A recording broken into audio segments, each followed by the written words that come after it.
Les fêtes de Pessah arrivent et on se pose souvent la question pourquoi Akadosh Baruch Hu a choisi Eretz Mitzrayim, la terre d'Égypte, pour nous apporter en exil.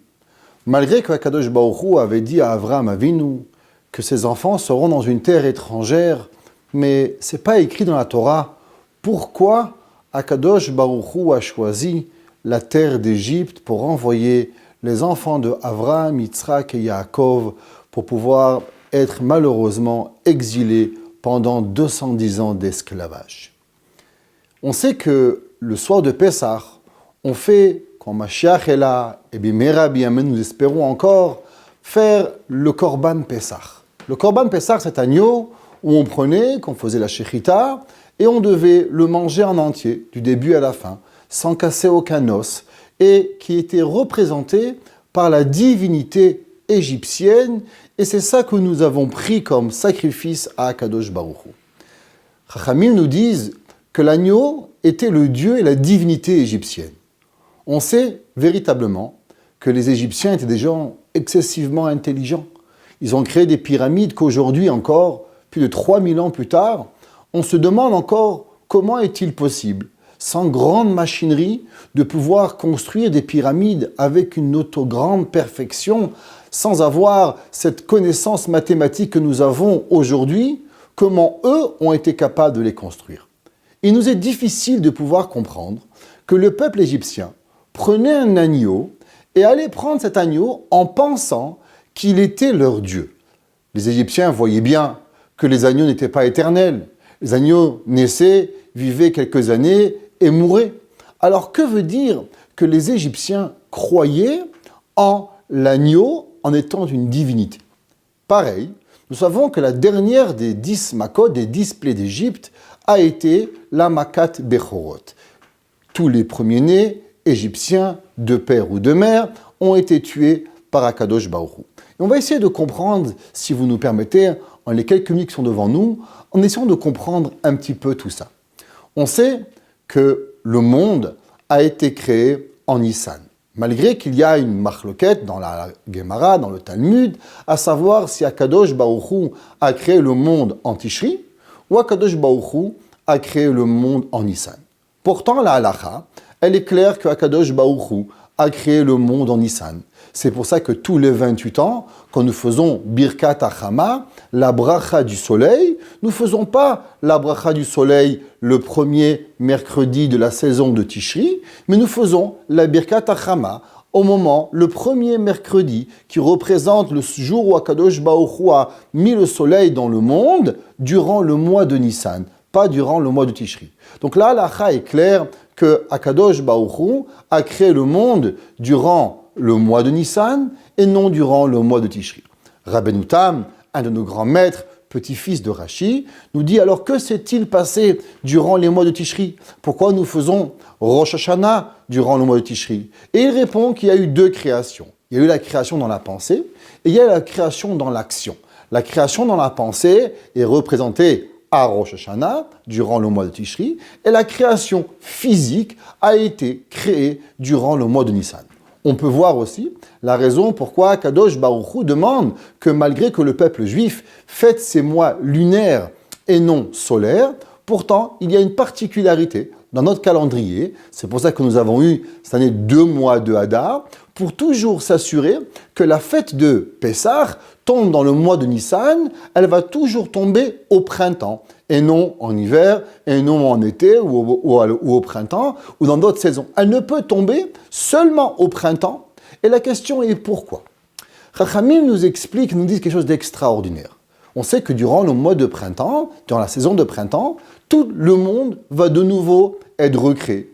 Je ne sais pas chez vous, mais chez nous à Montréal, en hiver, durant l'hiver, tout meurt. Les arbres, les fleurs, nous n'avons pas de feuilles sur nos arbres. Véritablement, nous vivons dans un monde noir et blanc, plus de couleurs, plus rien. Dès qu'il vient le printemps, on revoit une recréation véritable de toute la création d'Akadosh Baruch Hu. On voit toute la nature qui reprend un essence extraordinaire, une recréation vitale et on pourrait dire même palpable entre le printemps et l'hiver. L'hiver, tout est mort et au printemps, toute la vie, elle va recommencer à vivre et à renaître. On voit que Akadosh Baruch Hu a demandé que la fête de Pessah, elle doit être précisément dans une saison où on va revoir la création de l'Éternel de Akadosh Baruch Hu. C'est pour ça qu'à chaque année, au mois de printemps, les mois de printemps durant le mois de Nissan, c'est là qu'on doit fêter cette fête de Pessah. Les Égyptiens étaient des gens excessivement intelligents. Ils savaient pertinemment que le mouton ne représentait pas véritablement une divinité. Quelque chose qui naît et qui meurt ne peut pas être représenté par une idolâtrie, par un Dieu. Un Dieu, par définition, doit être éternel. Quelque chose qui peut mourir à chaque moment ne peut pas être considéré comme une divinité. Alors, que représentait véritablement l'agneau chez les Égyptiens? On sait très bien que dans le monde, et c'est la question que tout le monde se pose, qu'est-ce qui a fait que le monde a été créé? Qu'est-ce qui a donné l'essence à ce que les goïms appellent le Big Bang, la première création qui va faire que le monde va passer de rien, ce qu'on appelle de Aïn, le vide, à Yesh. Akadosh Baruch Hu a créé le monde, Yesh me Aïn, quelque chose du rien. Qu'est-ce qu'il va faire que ce monde va décider un beau jour de devenir et de vouloir se créer? Nous croyons qu'Akadosh Baruch Hu a décidé et a dit Baruch she'amar ve'aya olam. Dieu a dit le monde fut. Bereshit bara Elokim et hashamayim ve'aretz. Au début, au commencement, Akadosh Baruch Hu a créé le monde, le ciel et la terre. Avec la parole divine, c'est là que Akadosh Baruch Hu a créé le monde de rien. Même le rien est une création en soi, mais de l'absence de rien a déjà créé quelque chose. Les Égyptiens se sont posé cette même question, se sont demandé qu'est-ce qui a créé et quelle a été la cause de l'univers de se créer. Et ils sont arrivés à une conclusion. Nous savons qu'il y a 12 signes astrologiques et le premier signe astrologique est le mouton, le talet. Et chez eux, ils représentaient le premier signe astrologique que lui avait été à la base de la création de l'univers. Ça veut dire qu'au moment où les étoiles se sont créées, au moment où ce signe a été formé, c'est lui qui va donner naissance à l'univers. C'est pour ça la preuve que dans le monde, nous voyons une renaissance, une recréation de toute la nature durant les mois du mois de printemps. Au moment où le signe astrologique, le talet, le mouton, est représenté dans ce monde, c'est lui qui a la force de la création. Alors eux, ils pensaient que c'est le mouton, c'est ça qui donne cette force. C'est pour ça que les Égyptiens aussi idolisaient les premiers-nés. Les premiers-nés représentent le premier, la première chose qui a été créée. De la même façon que le mouton et l'agneau, qui est représenté par le premier signe astrologique, qui donne une force dans le monde, ainsi les premiers-nés sur Terre avaient une certaine force particulière sur toutes les personnes qui étaient là, dans les familles, dans les pays, dans les villes. Et en Égypte, toujours le premier était représenté comme une source de bracha, de bénédiction, de force positive que grâce à lui, tout l'univers, le monde, la ville, la famille entière allait recevoir une certaine bracha, une certaine bénédiction, où Akadosh Baruch Hu, chez eux, leur signe de l'agneau était représenté dans cette terre à travers le premier, à travers la bracha du premier, qui découlait la bracha sur les autres. Akadosh Baruch Hu a demandé « Comprends un agneau ».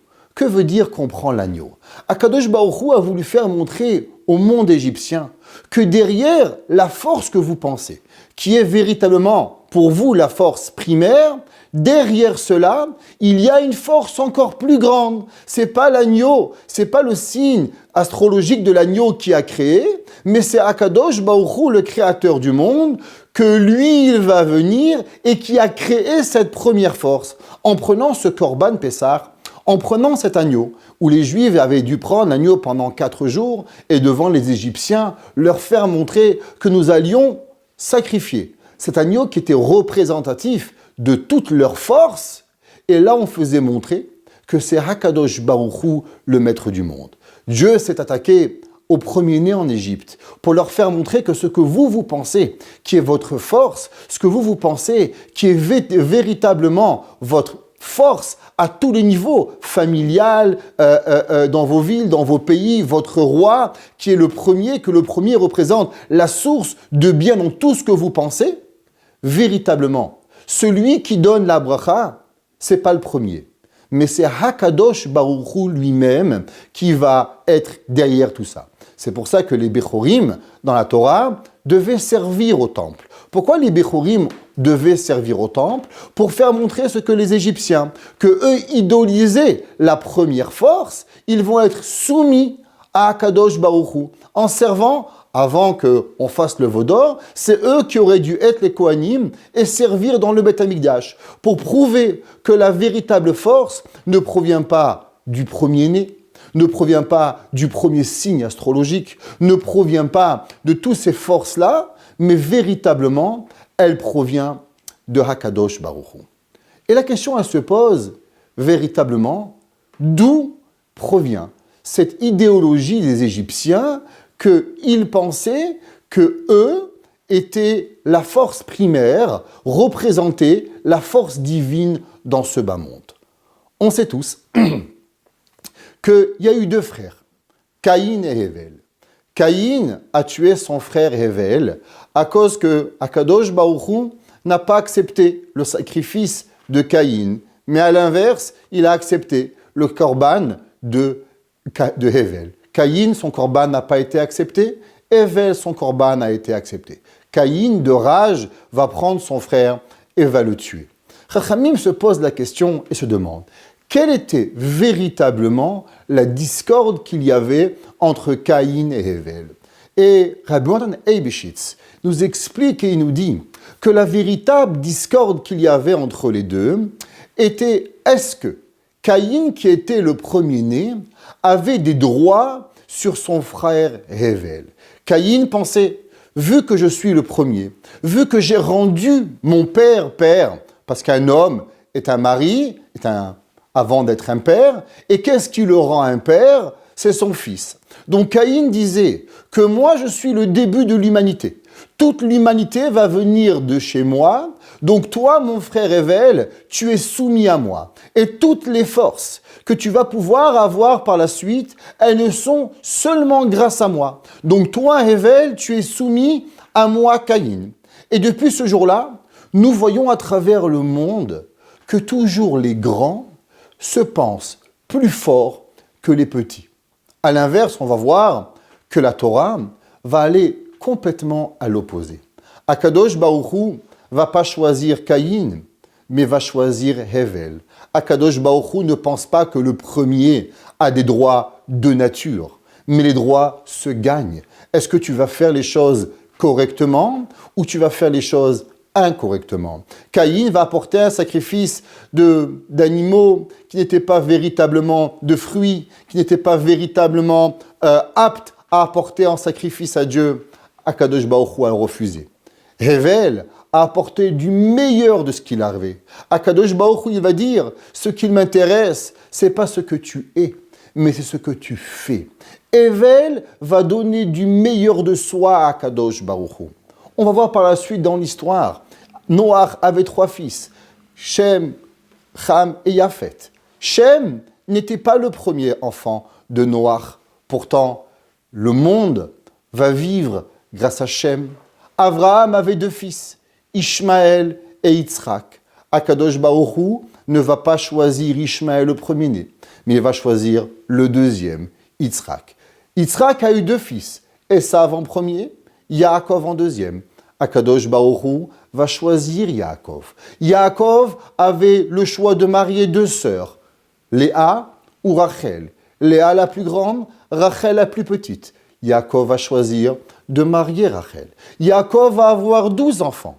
Il ne va pas donner sa Bechora, son droit d'aînesse, à son premier-né, Réhouven, malgré que Réhouven était son premier enfant, mais il va le donner à Yosef, qui était pas le premier, pas le deuxième, mais quelqu'un qui a fait quelque chose d'extraordinaire, qui va savoir travailler sur lui-même. Pareil, dans la famille de Lévi, Akadosh Baruch Hu va choisir Kehat. Kehat n'était pas le premier. Amram a eu 2 enfants, Aaron et Moshe. Akadosh Baruch Hu ne va pas choisir Aaron pour être le leader du peuple juif. Il va choisir Moshe. Moshe, malgré que Aaron, on ne peut pas dédaigner qui était Aaron, Ohev Shalom, Verodev Shalom, l'homme qui aimait la paix, l'homme qui courait vers la paix. Mais Moshe Rabbeinu avait une qualité supérieure à Aaron. Et Moshe Rabbeinu va devenir le leader spirituel. Et si on suit toute l'histoire du peuple juif, nous voyons que toujours Akadosh Baruch Hu n'a jamais choisi le premier. En pensant parce que toi, tu crois que tu as un droit à cause que tu es le premier, eh bien, on ne va pas te choisir. On va choisir la personne qui a dans lui et qui va travailler sur elle-même son comportement pour devenir le meilleur. On sait que le Harizal de nous dire quelque chose d'extraordinaire. Moshe Rabbeinu sort en Égypte et il regarde un Égyptien qui frappe un Juif. Vaïfen kovacho. Et il regarde à droite et à gauche, Vayar kien ish. Et il voit qu'il n'y a personne et il va tuer cet Égyptien. Chachamim nous disent qu'il ne l'a pas tué ni avec un couteau, ni avec un pistolet, ni avec une arme, mais seulement en le regardant. Il va le brûler de ce roi HaKodesh. Mais la question est, comment se fait-il que Moshe Rabbeinu, l'homme qui va être Ohev Shalom, l'homme qui va être la personne avec la plus grande humilité qui existe, Ve'aish Moshe Anav Mikol Adam, l'homme le plus humble du monde, va faire un acte qui peut être un peu réprimandé, de tuer quelqu'un. Et le Harizal, pour expliquer cela, il nous dit que véritablement, Moshe Rabbeinu était l'âme de Hevel. L'Égyptien était l'âme de Caïn. Et Caïn avait tué Hevel quelques millénaires avant cela. Akadosh Baruch Hu a ramené les 2 âmes, Hevel, Moshe, et Caïn, l'Égyptien. Et Moshe Rabbeinu, étant l'âme de Hevel, va tuer Caïn. Et la question, elle se pose, pourquoi au début, avant même que Moshe Rabbeinu devient un leader du peuple juif, Moshe Rabbeinu doit faire ce tikkun, cette réparation de la faute de Caïn et de Hevel. Et la réponse, elle est simple, messieurs et mesdames. On a expliqué au départ que toute l'Égypte représentait la force de Caïn, en pensant que le premier a des droits, que le premier signe astrologique qui est dans le ciel, c'est lui qui va devenir le créateur. Le roi doit être un premier-né. Le premier de chaque famille a une certaine bracha, une certaine bénédiction avec laquelle le monde entier va devoir vivre. Ça, c'est la faute de Caïn et de Hevel. Akadosh Baruch Hu, avant même, 40 ans avant que Moshe Rabbeinu va commencer à faire les miracles en Égypte, à devenir et délivrer le peuple juif, Akadosh Baruch Hu dit, regarde, j'aimerais que tu répares la faute de Caïn. On va expliquer au monde que représente Akadosh Baruch Hu. Être une bonne personne n'est pas une personne qui est née avec certains traits de caractère bons ou mauvais avant même sa naissance, mais elle représente véritablement qui nous devenons avec nos actions. Akadosh Baruch Hu a choisi l'Égypte afin que le monde comprenne et que l'on répare la faute de Caïn et de Hevel. Akadosh Baruch Hu nous a amenés en Égypte pour qu'on puisse apporter l'agneau pascal, qu'on enlève de nous ces mauvaises croyances. Que représente Mitzraïm? Le mot Mitzraïm représente Minham Metzar, quelqu'un qui est fermé. Que représente quelqu'un qui est fermé? On vit aujourd'hui dans une société où on a l'impression de nous faire croire que quand je nais de telle façon, de telle famille, avec tel trait de caractère, je suis obligé de devenir un tel ou un tel, bien ou mauvais. Mon père est médecin, je suis obligé de devenir une bonne personne. Mon père est poubellier, alors je suis voué à devenir un déchet de la société. C'est faux. Akadosh Baruch Hu nous a donné Geulat Mitzrayim, se délivrer de l'Égypte, se délivrer de ce que l'on croit qu'on est né. On est né avec et on doit vivre avec et on est fermé dans les forces que nous avons sans penser véritablement que nous avons en nous des traits de caractère et un potentiel infini que Hakadosh Baruch Hu nous donne. Chaque année, dans les mois de printemps, le monde revit.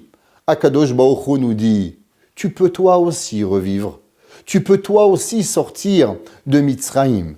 Nous disons sur du Pessah, Chayav Adam lirot et atzmo, keilu yatsa mi Mitzrayim. On doit imaginer que nous sortons d'Égypte. Un jour, j'ai donné un cours dans une école et un enfant m'a dit, Rabbin, comment voulez-vous que j'imagine être un esclave? Je ne sais même pas ce que ça veut dire vivre sans un cellulaire, alors encore moins être esclave. Il est peut-être possible de penser que veut dire la Haggadah? Chayav Adam lirot tatzmo, keilu yatsa mi Mitzrayim. Comme si nous sommes sortis d'Égypte, c'est pas écrit que nous devons imaginer que nous sommes esclaves. Mais chacun de nous, nous avons nos délimitations. Nous avons quelque chose que l'on croit que je ne suis pas capable. Chayav Adam lirot. Un homme est obligé de voir et d'imager et de penser que Dieu nous a donné à chacun de nous des forces et que ces forces-là, elles sont infinies.